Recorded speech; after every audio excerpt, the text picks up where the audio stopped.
new customer. He's got 3 Desco milk tanks.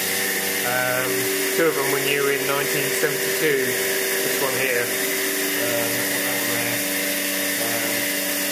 They're up on they've raised off the floor because we used to fill, milk used to go in churns, so they could drain the milk out of the tank, out of the outlet, into a churn.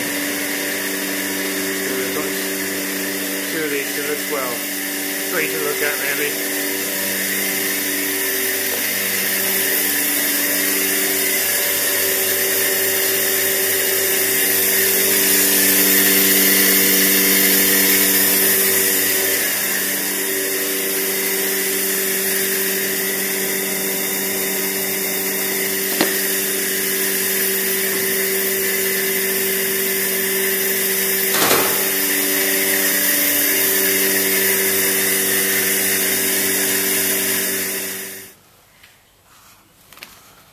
That's the diagram for the box,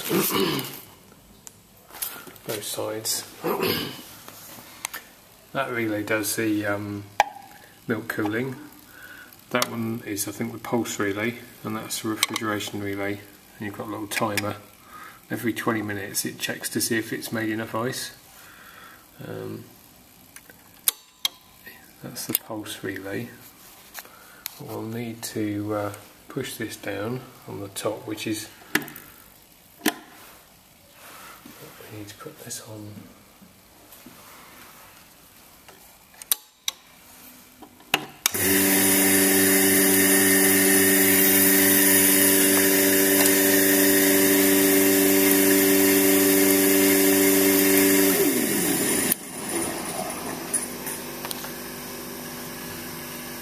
Now that relay's latched in.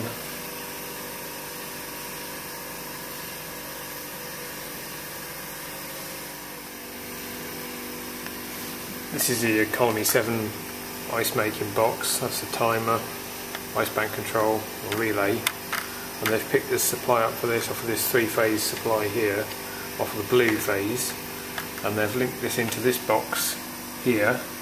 But this is run off the red phase, so if this says it needs ice and this says it needs ice, and they both power up at the same time, you get 415 volts wired directly to each other, and it blows a fuse in this little switch fuse down here. So I can't see how that's ever worked. That's something we need to sort out.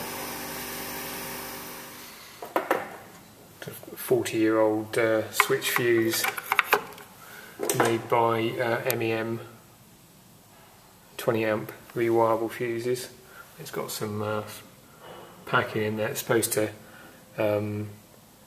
stop the arcing when the fuse blows, which is actually missing from those 2. You can see where that's arced in there, and put copper into the ceramic.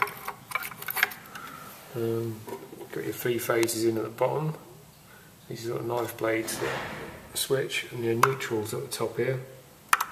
That's your neutral in, and then you've got this little link that you can undo and swivel it around out of the way if you want to disconnect the neutral.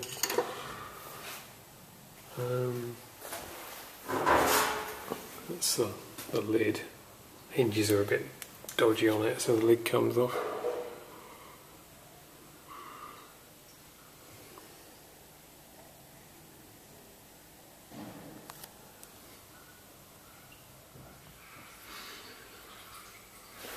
Alright, we've had a bit of a tidy up in here. There was a mess of wires all joined up with that terminal block just floating in the air with that loose screw.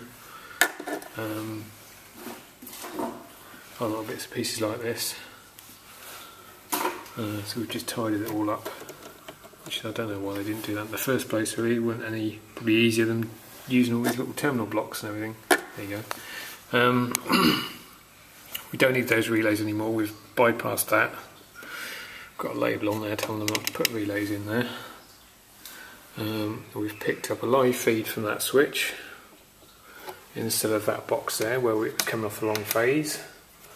And we've got our switch live here. So when you put that switch on to auto, that comes out the bottom. feeds down to here onto our relay.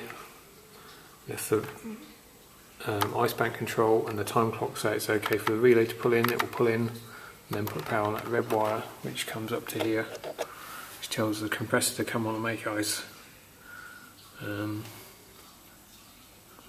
We've checked it all works. We've got an override switch here that bypasses the time clock. So I've got live in, permanent live in here, live out there to this on the changeover contact, and I've put the other live from the override switch on here. So if you put it on override, it's going to either get, if the clock's saying it's okay for it to run, it will get power from the clock. When the clock turns off and the contact changes over, and then pick the live up from the override switch. It seemed the easiest way of doing it because they've put these things in and screwed them in with nuts and bolts behind, so you can't take the thing out without taking all these screws out.